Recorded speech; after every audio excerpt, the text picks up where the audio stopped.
Welcome to Emotions and Stories. We're back with another story about another emotion. Today's emotion is anxiety. Anxiety is something that we all experience, and when it reaches its height, it can be quite paralyzing. But today's story tells us that if you share your fears with a friend or somebody you trust, it can become a source of fun as well. Let's start today's story. The name of the story is The Waiting Game. The college cafe was unusually quiet that evening, save for the occasional clinking of cups and low murmurs of students hunched over their laptops. Arav and Meera sat in their favorite corner booth, their coffee untouched and their expression a mix of anxiety and exhaustion. Both were final year research students, and today was the day they had been waiting for. By evening, the committee would announce whether their thesis project had been approved or sent back for revisions, a process that could delay their graduation. So, this is it, Arav said, tapping his fingers nervously on the table.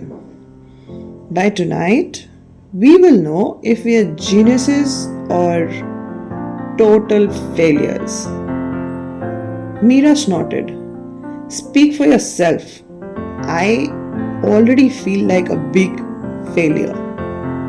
Do you know how many times I rewrote that abstract? It was like my brain was on a strike. Come on, Arav said, leaning back and trying to sound more confident than he felt. Your project on renewable energy solutions is solid. You've been working on it for what, a year and a half? They would be stupid not to approve it.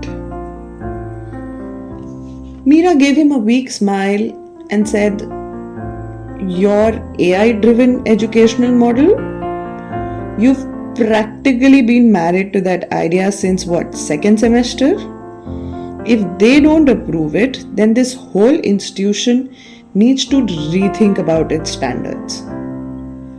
True, Arav said with a grin, but it quickly faded. Unless, of course, they think it's too ambitious or I don't know, not practical enough. Maybe I should have focused on something simpler.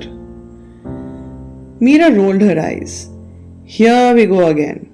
It's always too ambitious with you, na? Remember when you said about that coding marathon? I think it was this exact statement. And what was the result? You winning the first prize.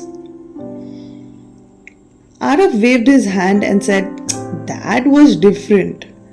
That did not decide my entire future. Meera sighed, resting her chin on her palms. You think they'll send it back for revisions? What if they hate it? What if they tell me it's not detailed enough or the methodology is flawed? Arav raised an eyebrow. Methodology. You have 150 pages of methodology. They would have to be blind to miss it. Exactly, Meera said, tapping on the table. What if they think it's overdone, like too much unnecessary details? Maybe I overwhelmed them with those charts and graphs. Unnecessary details? Arav scoffed. You're the queen of precision. If anything, your graphs are probably the only reason half of them will even understand your project. And let's be honest, professors love charts. It makes them feel like they're looking at something scientific. Meera cracked a reluctant smile. True. But, what if they think I've bitten off more than I can chew? Like they'll ask, can you really implement this in real world scenario?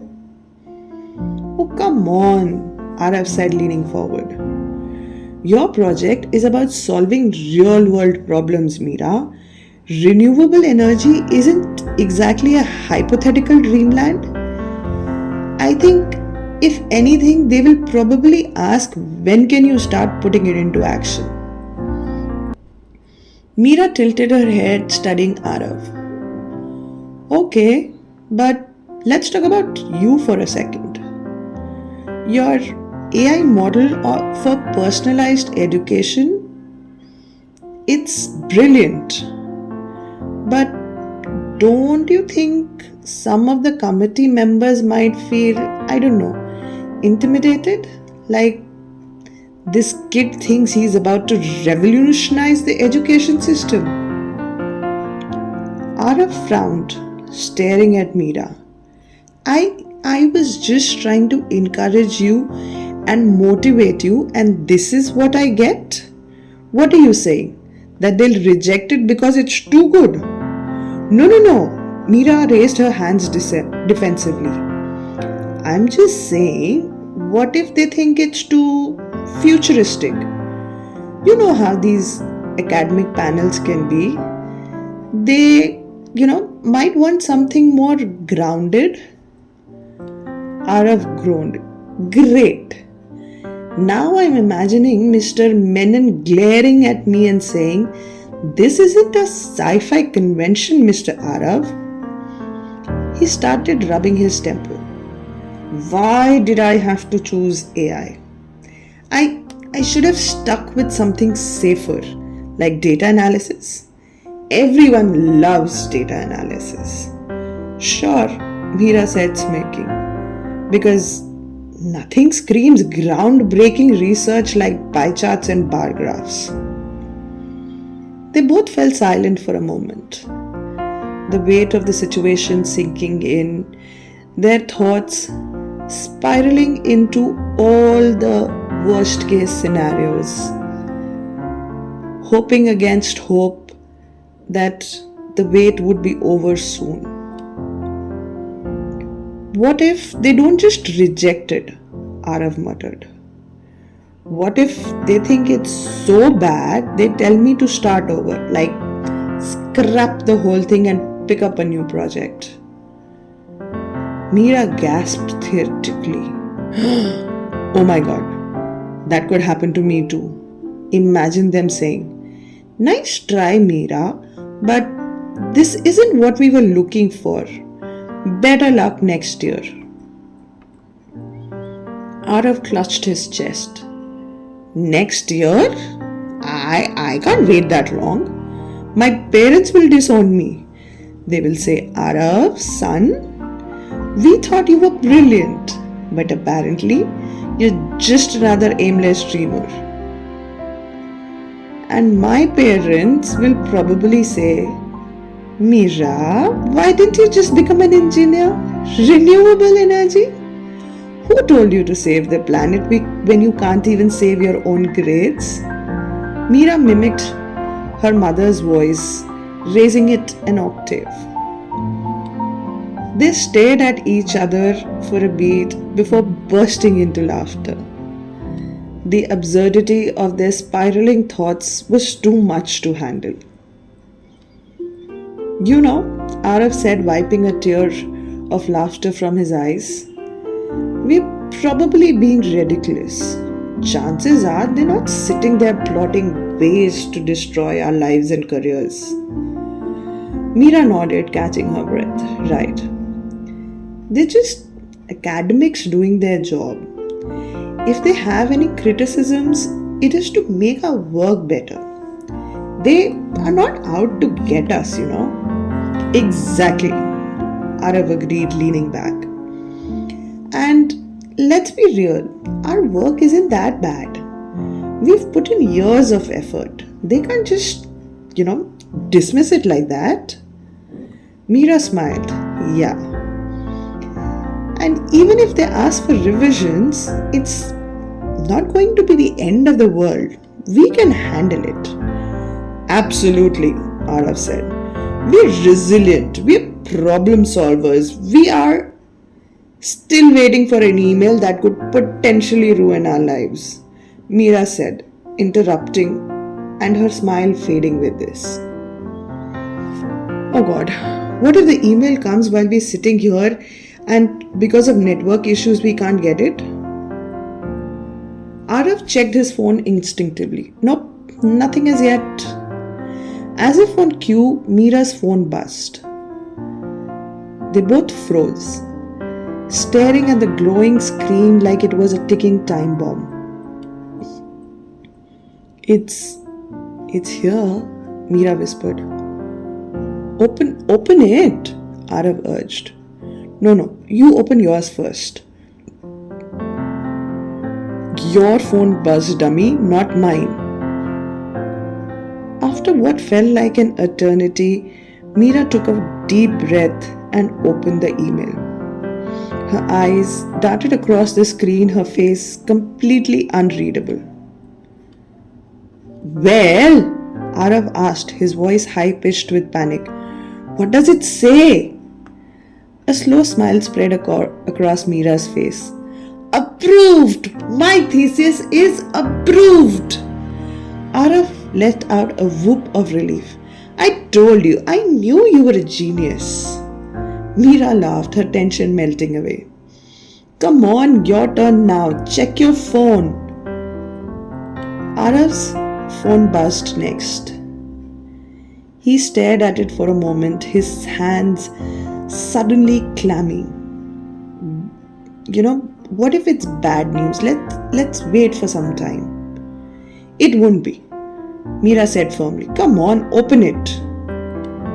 With trembling fingers, Arav unlocked his phone and opened the email. His eyes, just like Mira's, scanned the words, his heart pounding in his chest. Approved! They approved it.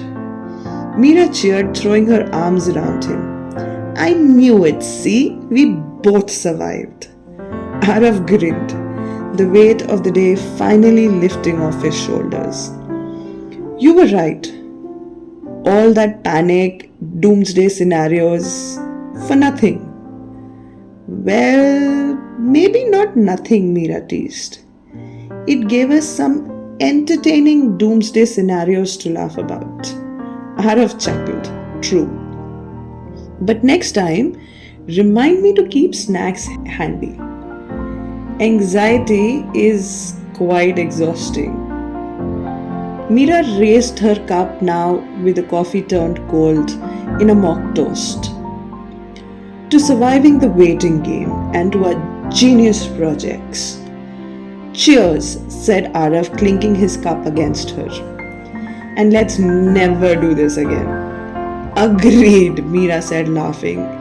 But knowing us, we'll probably do this again and again. And with that, the two friends leaned back in their chairs, their laughter echoing through the cafe, as the weight of certainty finally gave way to relief. Imagine a situation where you are feeling this burden of anxiety and your mind is only coming up with all doomsday situation. If you felt this, it is always better to have somebody who can help you come off that edge and create the biggest of your anxieties into stories for future. I hope you enjoyed this story. Do like, share and comment if you felt something like this in your life. Thank you.